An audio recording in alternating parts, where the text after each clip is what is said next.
Indo British advanced pain clinic నొప్పి మాయం surgery దూరం ఫర్ అపాయింట్మెంట్స్ 9155515563.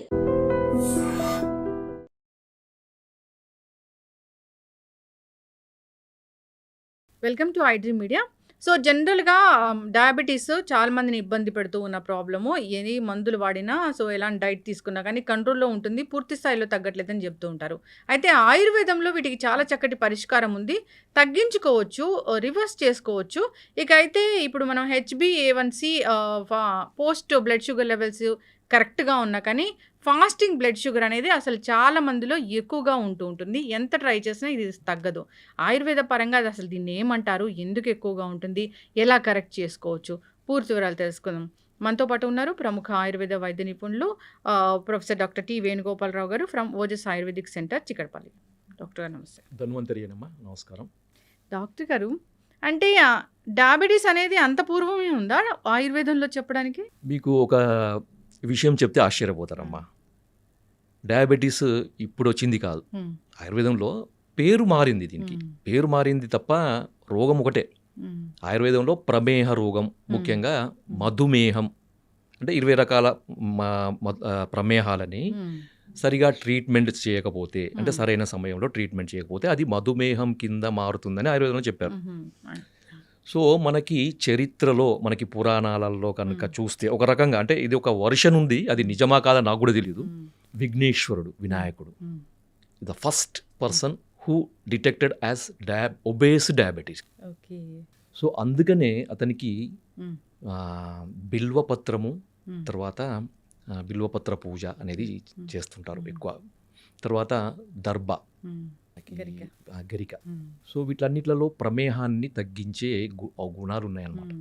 తర్వాత వెలగపండు, కపిత్త జంబూ ఫలసార భక్షితం ఉమాసుతం శోక వినాశకరకం అన్నారు కదా. సో ఇక్కడ శోకము అంటే రోగం, అంటే శోకము అంటే మనకు దుఃఖం కాదు, మనకి రోగానికి ఒక పర్యాయ పదము శోకం అన్నమాట. సో ఆ పరంగా చూస్తే కపిత్త జంబూఫల సారభక్షితం, ఈ రెండింటిని ఎక్కువగా ఇష్టపడి తినేవాడు. ఎందుకు? జంబూఫలం అంటే నేరేడు పండు. రీసెంట్గా కూడా, అంటే మనకి దాదాపు ఒక 20 సంవత్సరాల నుండి కూడా సైంటిఫిక్గా మనకి నేరేడు పండు అనేది షుగర్ని తగ్గిస్తుందని చాలామందికి తెలుసు. తర్వాత కపిత్త, వెలగపండు గుజ్జు, తర్వాత వెలగపండు ఆకు రసంలో కూడా షుగర్ని తగ్గించే ఔషధ గుణాలు ఉన్నాయని రీసెంట్ రీసెర్చ్లు చాలా చెప్పినాయి. కానీ వాడుకలో తక్కువగా ఉంది. వాడుకలో ఎక్కువగా ఉండేది ఏంటిది? జంబూఫలం, అంటే నేరేడు గింజల చూర్ణం అన్నమాట. ముఖ్యంగా ఇది డయాబెటీస్లో షుగర్ లెవెల్స్ ఎక్కువగా ఉండడంతో పాటు అతిమూత్రము అంటారు కదా.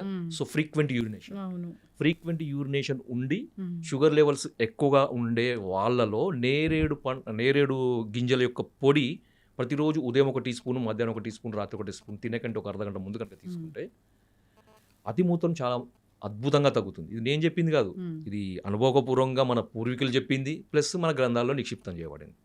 సో అంత అద్భుతమైనది.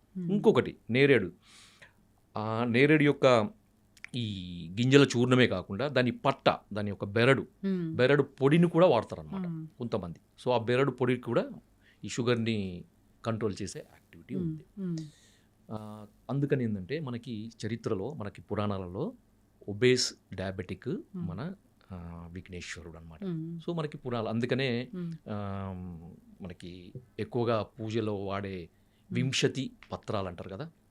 వింశతి పత్రాలు, మనకి వింశతి పత్ర పూజ మనకు వినాయక చవితి నాడు మనం చేస్తుంటాం. దాంట్లో అర్జున పత్రము, దతుర పత్రము, బిల్వ పత్రము, తర్వాత అర్కపత్రం అని, నిర్గుండి, వేప, ఇలాంటివన్నీ కూడా మనకు చెప్పారనమాట. సో ఇది పెద్ద టాపిక్, దానికి ఒక్కొక్క దానికి ఒక్కొక్క ఇంపార్టెన్స్ ఉంది. అది మనం తర్వాత చెప్పుకోవచ్చు. మనం ఎక్కువగా ఇప్పుడు చూడాల్సింది ఏంటంటే, మీరు అడిగారు కదా, ఫాస్టింగ్ బ్లడ్ షుగర్ లెవెల్స్ ఎక్కువ ఉన్న వాళ్ళలో ఏం చేయాలి మరి కదా. సో అలోపతి పరంగా చూస్తే దీనికి రకరకాల కారణాలు వాళ్ళు చెప్తారు. ఎందుకంటే రాత్రిపూట ఎక్కువగా కార్బోహైడ్రేట్స్ ఎక్కువగా ఉండే ఆహార పదార్థాలు తీసుకోవడము, లేదంటే డాన్ ఫినామినా, తర్వాత సోమ్గాయ్ ఫినామినా అని 2 రకాలు చెప్పారు. అది డీటెయిల్గా నేను పోను వాటికి. కానీ ఆయుర్వేద పరంగా ఏం చెప్పారంటే, ఒక రకమైన అజీర్ణము దీనికి కారణము అని ఆయుర్వేదంలో చెప్పారనమాట, ఫాస్టింగ్ బ్లడ్ షుగర్ లెవెల్ పెరగడానికి. ఓకే, మనకి ఆయుర్వేదంలో 4 రకాల అజీర్ణాలు చెప్పారు. అంటే డైజెషన్ అంటే మెటబాలిజంకి సంబంధించిన వ్యాధులని అజీర్ణ వ్యాధులు అంటారనమాట. సో దాంట్లో ఆమాజీర్ణము, విదగ్ధాజీర్ణము, విష్టబ్దాజీర్ణము, రసశేషాజీర్ణము అని చెప్పారనమాట. సో ఆమాజీర్ణం అనేది కఫ వ్యాధులకు, విదగ్ధాజీర్ణం అనేది పిత్త వ్యాధులకు, విష్టబ్దాజీర్ణం అనేది వాత వ్యాధులకి మూల కారణంగా ఉంటుంది. సో 4వది రసశేష అజీర్ణం అనమాట. ఈ రసశేష అజీర్ణం అనేది ఫాస్టింగ్ బ్లడ్ షుగర్ లెవెల్స్ పెరగడానికి ఒక రకమైన కారణం. సో ఇది ఆయుర్వేద గ్రంథాల్లో చెప్పినప్పటికీ అది ఒక అంటే పూర్తిగా దాన్ని వివరంగా చెప్పలేదన్నమాట. ఒక సంక్షిప్తంగా చెప్పారు. దాన్ని డీకోడ్ చేయాల్సిన అవసరం ఉంటుంది. సో మా ఎక్స్పీరియన్స్లో మా ఒక టీమ్ ఆఫ్ ఆయుర్వేదిక్ డాక్టర్స్, ఒక సీనియర్ డాక్టర్స్ దీన్ని డీకోడ్ చేసినప్పుడు మనకు అర్థమైందనమాట. సో వేల మంది, దాదాపు రోజుకి ఒక 100 నుంచి 150 మంది డయాబెటిక్ పేషెంట్ని చూసే ఆయుర్వేద వైద్యులు ఉన్నారు మా టీంలో. సో వాళ్ళందరి యొక్క అనుభవంతో, ఏండ్ల తరబడి ఉన్న అనుభవంతో, వాళ్ళకున్న హిస్టరీని మనం పూర్తిగా దాన్ని మనము అనలైజ్ చేసినప్పుడు అర్థమైంది ఏంటంటే వాళ్ళందరిలో కామన్గా కనబడే, అంటే ఫాస్టింగ్ బ్లడ్ షుగర్ లెవెల్స్ ఎక్కువగా ఉండే పేషెంట్స్లో కామన్గా కనబడే ఒక ప్రాబ్లము అజీర్ణం. దాంట్లో ఒకటి రసశేషాజీర్ణం.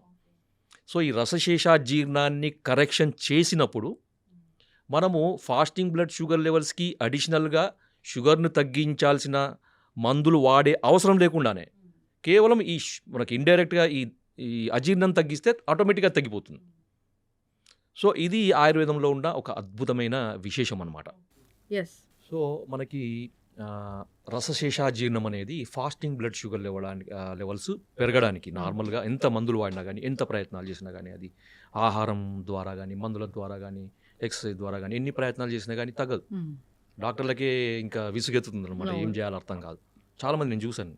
సో వాళ్ళ దగ్గర నుంచి ఎటువంటి రెస్పాన్స్ రాక ఆయుర్వేదానికి వచ్చే పేషెంట్స్ చాలామంది ఉంటారు. సార్ మాకు అంతా బాగానే ఉంది, మేము మందులు వాడుతున్నాం, పోస్ట్ లంచ్ బాగానే ఉంది, ఇంత అన్ని బాగానే ఉంటాయి, కానీ ఫాస్టింగ్ బ్లడ్ షుగర్స్ తగ్గకపోవడం వల్ల మాకు దాని యొక్క దుష్ప్రభావాలు కనబడుతున్నాయి సార్. కొంతమందికి 160, 170 వరకు ఉంటాయి. ఎందుకంటే ఫాస్టింగ్ బ్లడ్ షుగర్ లెవెల్స్ 100 వరకు ఉంటే సేఫ్, 125 వరకు ఉంటే మోడరేట్ సేఫ్, 100 ఉంటే పూర్తి సేఫ్, 125 వరకు ఉంటే ఇంకా మోడరేట్ సేఫ్ అనమాట. అది దాటిందంటే ఏంటంటే ఇంకా సేఫ్లో ఉన్నట్టు కాదు. మనం పోస్ట్ లంచ్ ఎంత నార్మల్ ఉన్నప్పటికీ మనకి ఫాస్టింగ్ కూడా అంతే నార్మల్ ఉండాలన్నమాట. కొంతమందికి 170, 180, 200 ఉండే వాళ్ళని కూడా చూసాం. అలాంటి వాళ్ళకి ఈ అజీర్ణానికి ఇచ్చే ట్రీట్మెంట్ వల్ల మనకి అద్భుతమైన ఫలితాలు. సో సార్ మరి మీరు ఇవన్నీ చెప్తున్నారు కదా, మరి మాకు టిప్పు చెప్పలేము సార్, ఇంతసేపు మాకు ఊరిస్తున్నారు, వెయిట్ చేస్తున్నారు కదా. అంటే ఏం లేదమ్మా, దీనికి ఏం చేయండి అంటే దీన్ని పెప్పర్ మిల్క్ అంటారు. పెప్పర్ మిల్క్ మీకు ఈజీ అర్థం కావడానికి. మిరియాల పాలు. అరే మిరియాల పాలా సార్, ఏంటి మీరు అది ఏం చెప్తున్నారు సార్, ఏంటిది? అందరికీ తెలుసు మిరియాల పాలు అంటే పాలలో మిరియాలు వేసుకుని తాగడం, మిరియాల పొడి వేసుకుని తాగడం సార్. కానీ దానికి ఒక పద్ధతి ఉంటుంది కదా. మామూలుగా ఏదో దగ్గు వచ్చింది, జలుబు వచ్చింది, మిరియాలు వేసుకుంటా, అది కాదు. మీరు ఏం చేయాలంటే ముందుగా మార్కెట్ నుంచి మిరియాలు తీసుకురండి. ఎందుకంటే దాన్ని మిరియాలని శుద్ధి చేయాలి. శుద్ధి చేయకుండా మందులకు వాడుకోవద్దు. మీరు వంటలలో వాడుకొని మీ ఇష్టం, పర్వాలేదు. కానీ మందులకు వాడేటప్పుడు, అంటే దీని కొరకు వాడుకునేటప్పుడు శుద్ధి చేయాలన్నమాట. శుద్ధి ఎందుకంటే 2 రకాల కారణాలు. ఒకటేమో దాంట్లో అడల్ట్రేషన్స్, మిరియాలలో మనకి ఈ పుప్పొడి గింజలు కూడా కలుపుతారు అనమాట. సో వాటిని తీసేయడానికి. రెండవది ఆ మిరియాలలో ఉండే తీక్ష్ణత్వం అంటారు, అది దాంట్లో ఒక ఎనర్జీ, హై ఎనర్జీని మనకి నార్మలైజ్ చేయడానికి. కొంతమందికి విదాహి అంటే మంట అదే అంత వస్తుంది కదా, అదంతా నార్మలైజ్ చేయడానికి. దీనికి ఏం చేయాలంటే మార్కెట్ నుంచి తీసుకొచ్చిన మిరియాలను మంచిగా చెరిగి దాంట్లో పొట్టు అదంతా తీసేసి పళ్ళు చెట్టి మజ్జిగ, 1 లీటర్ మజ్జిగ తీసుకొని దాంట్లో ఒక 1/2 కేజీ, మనం మార్కెట్ తీసుకుంటే 1/2 కేజీ అంతా 1 లీటర్ మజ్జిగలో ఈ 1/2 కేజీ మిరియాలను వేసి రాత్రంతా ఉంచాలి. ఉదయం లేచేసరికి ఏమవుతుందంటే మనకి ఆ చచ్చులు కానీ, తర్వాత నాపాలు కానీ, అవన్నీ కూడా మనకి పైకి తేలుతాయి అన్నమాట. సో మంచి పుష్టికరమైనవి, తర్వాత ఔషధ గుణాలు అన్నీ కూడా కిందికి బాటంలో సెటిల్ అవుతాయి. మీరు వాటన్నిటిని మొత్తం పైనుంచి తీసేసి ఆ మజ్జిగను కూడా తీసేసి ఆ కింద ఉన్న మిరియాలను మంచిగా తీసి వాటిని వేడి నీళ్ళలో కడగండి. కొంచెం గోరువెచ్చని, మరీ వేడి కాదు, కొంచెం గోరువెచ్చని నీళ్ళలో కడిగేసి ఏం చేయండి అంటే ఆరబెట్టాలన్నమాట. పూర్తిగా దాంట్లో ఉండే మాయిశ్చర్ అంతా పోయే వరకు ఆరబెట్టేసి కంటైనర్లో వేసుకోండి. వేసుకొని ప్రతిరోజు కూడా 1 కప్పు ఆవు పాలు, తర్వాత 1 కప్పు నీళ్లు, లేదు అంటే 1/2 కప్పు పాలు, తర్వాత 1/2 కప్పు నీళ్లు, దాంట్లో 1/4 టీ స్పూన్ మిరియాలను ఇప్పుడు మనం చేసుకున్నాం, శుద్ధి చేసుకున్నాయి, దాన్ని నలగొట్టాలన్నమాట. పూర్తిగా పొడి చేయొద్దు. మిక్సీలో వేసి తొందరగా మ్మ్. కావాలని మ్మ్. దాన్ని పొడి చేయొద్దు అనమాట. మ్మ్. జస్ట్ జస్ట్ క్రష్ దంచేసి చేయాలి అంతే. అంటే బురుయిజ్ అంటారు కదా, దంచేసి మ్మ్. ఆ పాలల్లో వేసి మ్మ్. మనం ఎంతైతే నీళ్లు పోసినామో అంటే మ్మ్. అది హాఫ్ కప్ కానీ 1 కప్ కానీ మ్మ్. పూర్తిగా ఎగిరిపోయే వరకు, మ్మ్. పాలు మాత్రమే మిగిలే వరకు మ్మ్. ఓకే, దాన్ని మరిగిచ్చేసి వడపోసుకోండి. వడపోసుకొని గోరువెచ్చగా ఉండేటప్పుడు, లేదంటే మనం తాగగలిగేంత వేడి ఉన్నప్పుడు తాగండి. ఇది ఎప్పుడు చేయాలంటే ప్రతిరోజు ఉదయం మ్మ్. ఎంటీ స్టమక్లో చేయాలి. మ్మ్. సో కొంతమందిని నేను చూసాను, అంటే నాకు ఫీడ్బ్యాక్స్ వచ్చినాయి, అవును. మీకు తర్వాత రిపోర్ట్స్ కూడా చూపిస్తాను. ఆబ్వియస్లీ చెప్తారు కదా. సో 3 రోజులలోనే, అంటే కొంతమంది సంవత్సరాల తరబడి మ్మ్. ప్రయత్నాలు చేసినా తగ్గని ఫాస్టింగ్ బ్లడ్ షుగర్ 3 డేస్లోనే తగ్గిపోయిందని నాకు ఫోన్లో వచ్చినాయి, రిపోర్ట్స్ కూడా పంపించాను. నేనే ఆశ్చర్యపోయాను. సో ఇంత అది ఉంటుందా అని. కొంతమందికి వారం రోజులు, కొంతమంది 10 రోజులు. అంటే మ్మ్. ఈ అలోపతి మెడిసిన్స్ కంటే ఫాస్ట్గా కూడా మనకి ఫాస్టింగ్ బ్లడ్ షుగర్ లెవెల్స్ తగ్గుతాయి. మ్మ్. అంటే ఇంకొకటి ఏంటంటే అందరు అడుగుతారు, సార్ మరి ఇది తీసుకున్నప్పుడు అలోపతి మెడిసిన్ బంద్ చేయాలా? మ్మ్. లేదు, వాడాల్సింది. అది వాడుకుంటూ మ్మ్. అది వాడినా కానీ తగ్గని పరిస్థితులు ఉన్నప్పుడు మాత్రమే ఇది అడిషనల్గా వాడండి. ఎస్. కానీ పూర్తిగా అది మానేసి మ్మ్. వాడకూడదు. బాగా చెప్పారు డాక్టర్ గారు. చాలామంది అయితే అవి మానేయండి ఇవి వాడండి అంటారు. అవి మానేయండి అలోపతి మందులు మానేయండి అనగానే సో కాంప్లికేషన్స్ వచ్చి ఇబ్బంది పడిన సందర్భాలు మనం చాలా ఎన్నో ఉంటాయి. చూసాం. అది అంటే ఒక డేంజర్ పరిస్థితి. చక్కటి ఎందుకంటే మనకి information. ఇప్పుడు చూడండి, సింపుల్, ఇప్పుడు ఒక మనకి స్టేటస్, మనకి బాడీలో ఒక సమతుల్యత అనేది మందుల వల్ల ఇట్లా మెయింటైన్ అయింది. మ్మ్. ఒక 3 పిల్లర్స్ ఉన్నాయి అనుకోండి, 3 మెడిసిన్స్ మీద సపోర్ట్ మీద ఉంది మనది. సో ఆ 3 మెడిసిన్స్ ఒకటిసారి తీస్తే ఏమవుతుంది? అవును. ఒకటిసారి కొలాప్స్ అవుతుంది. మ్మ్. దానికి ఏంటంటే మనకి ఒక మెడిసిన్ తీసేయండి, మనకు ఆయుర్వేదిక్ మెడిసిన్ సపోర్ట్ ఇవ్వండి. మ్మ్. స్లోగా ఆయుర్వేదిక్ మెడిసిన్ సపోర్ట్ స్ట్రాంగ్ అయ్యే వరకు అలోపతి మెడిసిన్ ఉంచండి, తర్వాత దాన్ని తీసేయండి. అవును. సో దాని తర్వాత ఇంకొక మెడిసిన్ అవి తీయండి. వైద్యులు చెప్తా ఉంటారు. అట్లా సో ఇలాంటి ఒక్కొక్క tips medicine ఏముంది ఇది వాడుకోవచ్చు. వాడుకోవచ్చు. మ్మ్. దీనివల్ల ఎటువంటి నష్టం ఉండదు. ఎందుకంటే ఇది పనిచేసే విధానం, అది పనిచేసే విధానం రెండు కూడా మ్మ్. డిఫరెంట్గానే ఉంటాయి. అవును. కాబట్టి దీనికి దానికి ఎటువంటి కాంట్రాస్ట్ ఉండదు, ఇబ్బందులు ఉండవు. మ్మ్. ఖచ్చితంగా వాడుకోవచ్చు, ఏం ప్రాబ్లం ఉండదు. చాలా చక్కగా చెప్పారు డాక్టర్ గారు. అంటే ఇది ఎందుకు వస్తుంది అంటే రూట్ కాజ్ చాలా చక్కగా చెప్పారు. మరి దాన్ని కరెక్ట్ చేయాలంటే టిప్స్ ఉన్నాయి. సో అది ఫుడ్డే. ఇప్పుడు మిరియాల పాలు అంటే ఆ పాలని ఎట్లా తయారు చేసుకోవాలనేది కూడా చాలా చక్కగా చెప్పారు. ఆ మిరియాలు తెచ్చుకోవాలి, మజ్జిగలో నానబెట్టుకోవాలి. సో పైన తేలినంత తీసేయాలి, మజ్జిగను కూడా పడేయాలి, వీటిని పొడిలాగా చేయాలి. అప్పుడు వేడి నీళ్ళలో కడిగి పొడిలాగా చేసుకొని ఆరిన తర్వాత పూర్తిగా ఎండిన తర్వాత బాగా డ్రై అయ్యాక డ్రై అవ్వాలి, మ్మ్. లేదంటే ఫంగస్ వస్తుంది. అవును, బాగా డ్రై చేసుకొని ఆ పొడి వాడుకుంటే వాడుకోవచ్చు. సరిపోతుంది. చాలా చక్కగా. మంచి సింపుల్. ఎందుకంటే మనకి రసశేషాజీర్ణాన్ని తగ్గించగలిగే ఔషధ విలువలు ఉన్నది మనకి ఈ మిరియాలు అనమాట. Yes. మిరియాల పాలు, మ్మ్. అది ఆయుర్వేద గ్రంథాల్లో ఉంది. పెప్పర్ మిల్క్ అంటారా? Pepper milk. సో దీన్ని ఇది ఎట్లా చెప్పారంటే ఇది రసధాతువుని మ్మ్. సరైన క్రమంలో సరిగ్గా మ్మ్. తయారయ్యేటట్టు చేస్తుంది అని ఆయుర్వేద గ్రంథాల్లో చెప్పారనమాట. మ్మ్. అంటే రసధాతువు అజీర్ణము అంటే మెటబాలిజం, రసధాతు యొక్క మెటబాలిజం మ్మ్. సరిగా కానప్పుడే అది ఫాస్టింగ్ బ్లడ్ షుగర్ పెరగడానికి కారణమవుతుంది. ఇది చాలా సైంటిఫిక్గా చాలా ఎక్స్ప్లెయిన్ చేయొచ్చు. ఇంకొకటి తర్వాత సార్ ఇంకా కొంచెం వీటికి అడిషనల్గా ఇంకేమైనా మెడిసిన్స్ ఉంటాయా? మ్మ్. ఇది కాకుండా ఇంకా ఉంటాయి అంటే మ్మ్. ఉంటాయి. సో దాంట్లో మనకి ఈ అజీర్ణానికి సంబంధించిన మందులు ఆయుర్వేదంలో చాలా ఉన్నాయి. మ్మ్. చాలా అంటే చాలా ఉన్నాయి. అదొక పెద్ద చాప్టరే మనకి ఆయుర్వేదంలో చాలా ఎక్స్ప్లెనేషన్ చెప్పినాడు. ఎందుకంటే సకల రోగాలకి మూల కారణము అజీర్ణమే. మ్మ్. అశీతివాత రోగాలకి మ్మ్. విష్టబ్దాజీర్ణం అని చెప్పాం కదా. మ్మ్. సో వాత రోగాలకి విష్టబ్దాజీర్ణం, సో పిత్త రోగాలకి 40 రకాల పిత్త రోగాలకి విదగ్ధాజీర్ణము, 20 రకాల కఫ రోగాలకి మ్మ్. ఆమాజీర్ణము అని. సో ఇది అజీర్ణం అనేది పెద్ద చాప్టర్, దానికి Yes. రకరకాల మందులు ఉన్నాయి. ఇప్పుడు మనకి రసశేషాజీర్ణం కానీ ఇతర రకాల అజీర్ణాలు కానీ మ్మ్.